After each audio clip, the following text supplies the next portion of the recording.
Hi guys, it's Avas from 10 Startups. Today I'm gonna show you how to set up and use Telegram on laptop or desktop. So guys, here I'm going to show you the very process to set up and use Telegram on laptop and desktop. So let's get started. So guys, to set up and use Telegram on laptop, you have to simply open your Google Chrome. Now simply type in search bar Telegram for PC.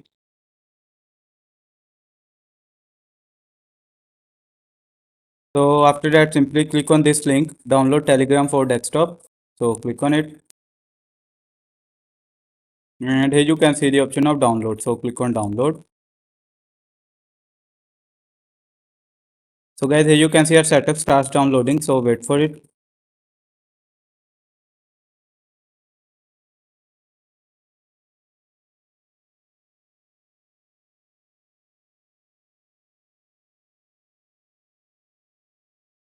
So guys, here you can see our setup has been downloaded. So simply close the Chrome browser. Now open File Explorer. Click on downloads. So guys, this is the Telegram setup. So simply double click on it. Now select the language and simply click on OK. Click on next.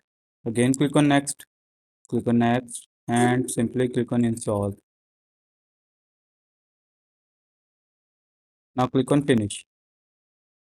So guys, here you can see we have downloaded Telegram in desktop. So simply click on start messaging. Simply you can log in, or you can simply click login by scanning this QR code. So guys, here you can see we have set up and use Telegram in laptop or desktop, or you can also set up and use Telegram in laptop by following this process that I have shown you step by step. I hope this information was helpful for you. Thank you for watching. Have a good day.